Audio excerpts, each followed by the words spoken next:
Good evening, children of the Most High. I'm here tonight. I'm going to talk about the W-4. Y'all call it the W-4 sandwich. I've had a lot of folks over the last couple months ask me if I would share my input with the W-4. I haven't been really involved in the W-4, being as I've been so busy doing other things, but I've spoken to quite a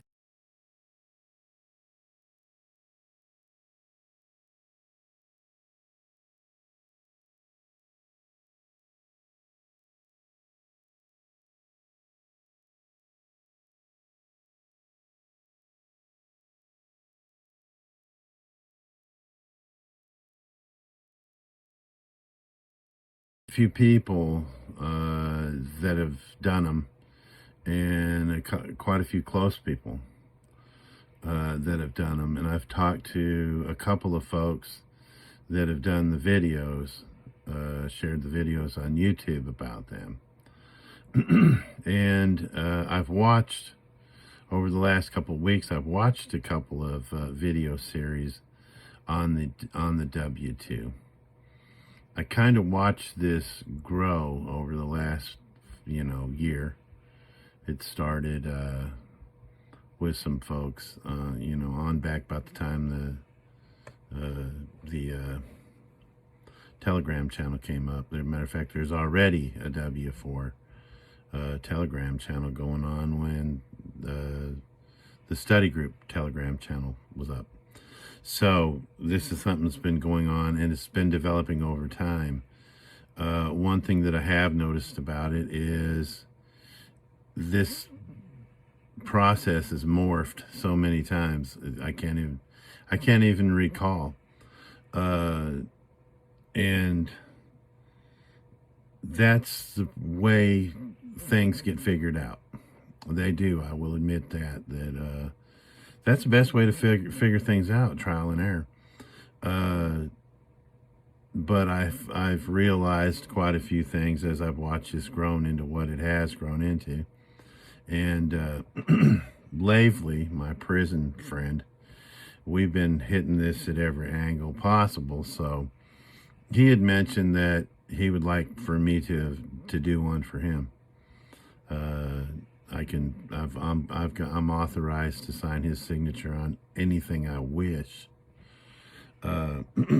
because he's locked up inside. And so I did that for him back around Thanksgiving. And I did quite a bit of research on this before I went and did this. I even asked the agent at the Treasury if he knew anything about it, and he said that he knew very little, but he had heard some things about it, and he knew that some of them were being held. He wouldn't say exactly how many or who they were. So please don't ask me if I know if they've got yours or not. It's crazy. I get asked so many questions of the same type. But I did Lavely's, and speaking of Lavely, if y'all would like to write him, he's informed me that the address that I gave out on his video, for quite a little while, the prisons were allowing it in, but they started rejecting his mail because it said Morgan County Military Industrial Complex. That was the address that I gave out. So he's not getting mail if it says military on it. They argued with him. It's not a military. Yes, in fact it is, but that's how the reason they're holding his mail. So if you've written him and he hasn't written you back, I'm going to give you his mailing address. It's Lavely, Lavely, L as in Lawrence. The last name is Brown, Brown. His TDOC number is 119564. 119564. And if you'll address it MCCX or Mike Charlie X-ray, P.O. Box 2000, Wartburg, WARTBURG, Tennessee 37887. If you want to write him, he'll write you back. He has written quite a few folks. He's also one to ask questions about the habeas corpus. He's well versed in the habeas corpus. And so I did this for him, and I will share what I know about it so far. I've heard so many different variations of this process, and I'd asked the agent at the Treasury about it. And back when I'd asked him this, he informed me, and I said this on a previous video, don't white out anything on those documents. Sign it without prejudice, and use your beneficiary signature. You guys got to remember that this is a tax filing. You're actually filing taxes, but you're filing them as the beneficiary. You're reserving your rights. And when you reserve your rights like that, they really can't come back on you. If they say, oh, this is a frivolous filing. No, it's not a frivolous filing. And if you think that it is, don't sweat it, because I reserve my rights. I reserve my rights. All your rights. You got to remember that every taxpayer is assessed a K-Trust. It's the taxpayer that's filing. You're filing as the beneficiary.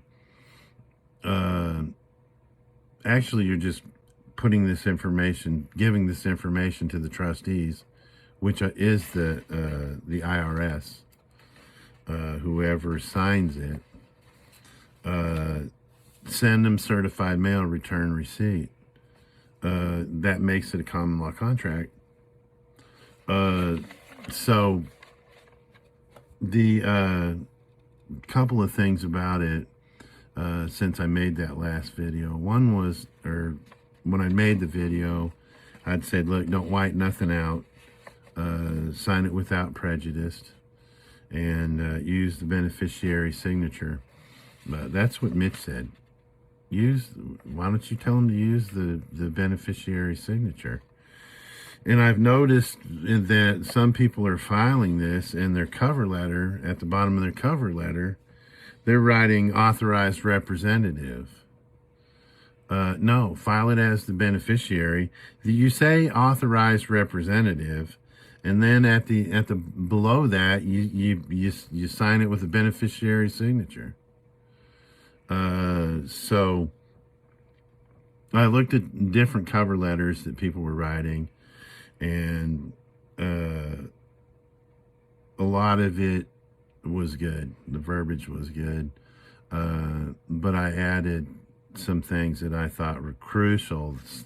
The point that you want to get across, because remember, this is a common law contract when you send it certified mail. And the cover letter that I came up, I'll read it to you. Please audit all of these trust business entities immediately. Recoup all remittances and funds owed to the beneficiary, I, me, my, without delay, without delay or denial. I am unsure if I included everything correctly. Please correct any areas or errors and add any forms I failed to provide. If there's anything else you require of me, feel free to contact me.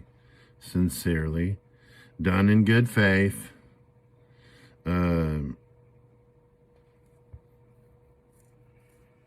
Given for a patent right, all rights reserved. You can write without prejudice or without recourse, either one. But I wouldn't suggest putting authorized representative on there. When you have a beneficiary account, you're not going to sign as authorized representative. And then by well, in this case, it's Lavely, -L, period, Brown, beneficiary, and dated at the top. Now, when you do this, there's forms that you're going to include. You're going to have the W-8, you're going to have the 1040 and the 1040V and the 8888, and I'll get into them in just a second. But I've heard that the new thing is write for reporting purposes only. I don't see any sense in that. I don't. Why would you? That's what you're doing anyway. You're reporting. If you say I'm doing this only for reporting purposes only, what about the refund? If you're just reporting it, you're not expecting a refund. And if you're doing that, why are you even filing at all? The purpose of this is to correct what's been wronged and to refund you the money. If every taxpayer is assessed a K trust, it's the trust that owes the taxes. You're just the beneficiary. You're the one that's supposed to benefit from the trust. So if there's money due to the trust, let them take their share out and send you yours. You're the beneficiary. So when you say that, I don't see any purpose in writing at the top of the W-4 and the 1040 for reporting purposes only. It's illogical. Another thing that was brought to my attention is the 3949A, and that is an information referral. It says at the top of the form, caution: read these instructions before completing. It would behoove you, if you're going to do something like that, to read every bit of the instructions and comprehend or understand them thoroughly. They're saying that, and then it goes on to say there may be other more appropriate forms specific to your complaint. For example, if you suspect your identity was stolen, use form 14039. I don't really get what it is that people are doing this for, because you say on the cover letter, I am unsure if I included everything correctly. Please correct any areas or errors and add any forms I failed to provide. If they assume that the 3949A is for reporting, it's a reporting form. If you're trying to report that someone stole your identity, it's kind of hard to say that when you authorize them to do it. In most cases, even in all the times that I've allowed folks to access my trust, the only time I really didn't do it was in these so-called court proceedings. This last go around, I didn't authorize anybody to access the trust, and they'll hang for it. But if they're doing an audit, they're trying to find out if there was any shenanigans in your trust. If they deem that someone has stole your identity, then they do it. They can do that, the 3949, or at least say, hey man, we need to get you to do this 3949A. So-and-so or such and such, whatever person, corporate person or trust business entity, stole your identity. They're going to find that out. That's what the purpose of this whole thing is. the way I understand this, you're reporting income. You're acting as if you're their employee because they accessed your trust as a trustee. A trustee is a business. They are in a commercial capacity. So yeah, you could consider them your employer or your trust employer. Because that's what it really is. No humans or sentient beings are actually employed. It's their trusts that are employed. I've been over this in previous videos. But that right there, folks, I don't think there's any reason at all to do that. They'll do it themselves. A lot of these videos I've seen, people are dumbing this down, and it's still a crazy process. You're asking the IRS to audit someone, some company, some circuit or sessions court or criminal court. You're asking them to audit the bonds that were created in a criminal case.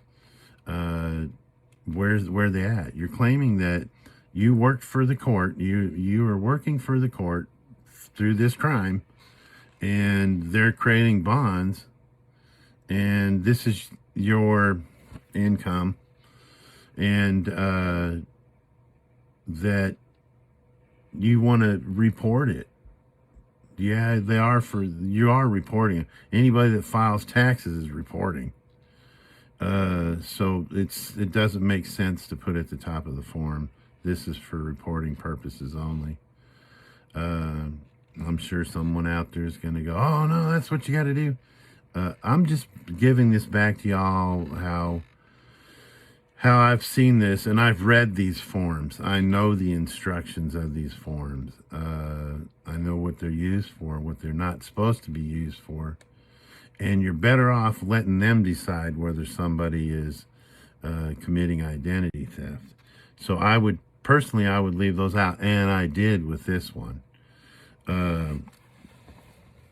So I did the W-4s on his cases, and there's his address if you want to shoot his address. Write him. At the top, you put in the first name and the middle initial and the last name or the family name. Over there's the Social Security, the address where he's at, and at the step 5, sign here. And I sign without prejudice and with the beneficiary signature. I'm authorized to do that, and dated it. And then at the bottom, the employers, you filled that in. Knox County Circuit Court Clerk, Charles D. Sansuno III, and then the address in Knoxville. And for the EIN, there's the case number at the bottom. Yeah. That's the W-4. And I did 3 of them because he had 3 different cases.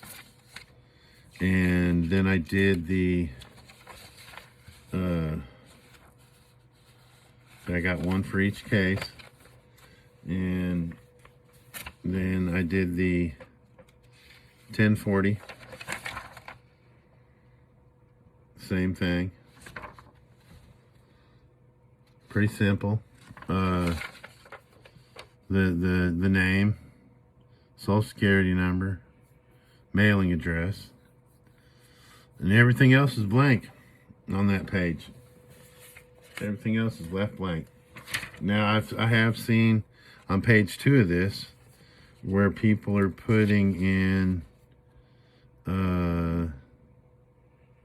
30 on line 34, I think it was, or no, 33, and they put in amounts over in the column. I left those blank. I've seen some people put 2 million, 3 million, whatever. And then I put down on 35A and 35B the routing number and the bank account number that the money should be returned to. Then I did the same thing. This is all simple, guys. I mean, it's crazy simple. Did the same thing with an 8888.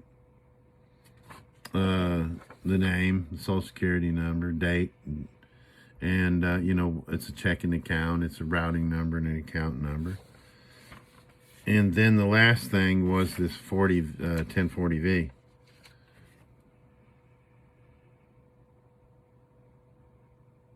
Okay, and the 1040V, it's basically the same thing you're doing with everything. The name and the address, state and zip code, and then everybody's doing the thing on the back. That's the one thing I seen that was familiar. Every one of the videos I seen, people are doing the same thing with the stamp and signing diagonally and the social security number at the top and the date below. This is signed in purple ink, right? I didn't have to do that, but I like to do that because purple is the color of royalty. That's the only reason I'd sign like that. And then I sent it all to 1111 constitutional certified mail, so that and some people might say, why not just send it to the IRS? Well, I was talking to Lavely this morning, and he was having trouble getting the stimulus check. Yeah, they were giving stimulus checks to the inmates. Why? Because they're employees. They're employees of the prison. I'm probably the only one, me and my friends, we're probably the only ones that I know of anyway, that refuse to sign the W-9. That's one of the things they had everybody sign at intake when they went into prison, was the W-9. You become an employee. They're asking these inmates to sign a W-9. That's permission to get the social security number. They make you an employee of the prison. So he got the first stimulus check, and he was having trouble getting the second stimulus check and getting a runaround and everything. So he had wrote a couple of letters and to the IRS, and I said, look, what you got to do, anytime you're going to send anything, I don't care if you're straight up Joe Q Public and you're sending your taxes in like a good United States citizen, you're sending your taxes in. Send them to 1111. Address it to the United States Treasury. He said, well, why would you want to do that? Why wouldn't you just send it to, Austin, Texas, or Kansas City, Kansas, or one of the other subunits of the Treasury or the IRS? Because it might take a little longer sending it that way, but the Treasury's getting their hands on it. They're the ones signing for it. You remember, you're using the postal rule. You're creating a contract. You're not just sending in your regular old 1040, filing your taxes like a good old American citizen there. You're getting them a contract that they received it. Let them decide where it goes. It might take a little longer to get there, but look who you got signing it. The IRS collects for the Treasury. Why wouldn't you send it to the Treasury first? That's the way I feel about that anyway. But this, it's simple. it doesn't have to be as complicated as all these folks are making this out to be. Give it to them, fill out this pertinent information, give it to them, and then tell them to do it. You do it. You're the trustee. Audit this court, audit this Capital One, audit this whatever finance company, whatever mortgage company, audit them. If money's being made because of my trust, then audit them and find out. Get your share.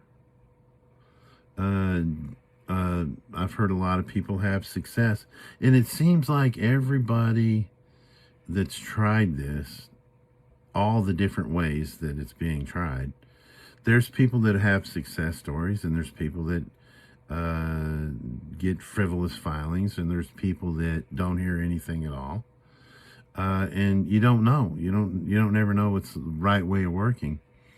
But like with Lavely in his case, and I'll probably, if this works for him and he gets out of prison because of it, or anyone gets out of prison because of this W-4 thing, yeah, you can bet I'm going to file one on my case as soon as I hear, as soon as I hear something. I'll do it. This is all testing the waters, folks, and that's why it's been regurgitated and redesigned so many times. But I'll let y'all go. Another thing people's asked about was, could I teach the 1099A process in more detail? I don't know. You're probably right. I probably could. Teach how do you respond? What did you write in the letter to the dealer? That's probably a whole video in itself. But the thing about that, folks, if you're going to have success, and there are people that have had success with getting vehicles, but remember, that's not the number one reason why you do this. The reason why you do it is you get, a lot of you people never sign with the beneficiary signature. You really can't go after them until you do. So when you try to get a mortgage or you try to buy a car and it doesn't work, but you've got a screenshot of the beneficiary signature, you got them. Now you can do the conditional acceptance. Send it to the Treasury under a contract. And now I'm going to be calling you so you can bank. That's how this is going down. If 1 in 100 people or 1 in 50 people get a car, that's great. But it's the failure using it that's going to help you generate the funds to back your bank. But yeah, I could do a video explaining in more detail how I talk to the dealership salesman, general sales manager. That really has to do with confidence. You have to have confidence when you go in and talk to these people, and you have to sound like you know what you're talking about. If you go in there and they ask one question, and you stand there with and you don't answer it, they're going to start thinking it's BS right away. Confidence is where it's at. You got to convince them you know what you're talking about, and this is how you do it. So I may get into some videos about that, the 1099A, acting more as a trustee. I know a lot of folks, we're kind of put that on the back burner, until the bank comes up. Yeah, because I can handle that. But I don't have to handle everybody's. And no, I wouldn't stop trying to be trustees for people. You're getting the paperwork in now when you're doing that stuff. You're not waiting for a month down the road or 2 months down the road to have me get to it after I go through a bunch of other folks and to finally get to you and yours. Start working on this stuff now. But other than that, y'all have a blessed night. Peace and love.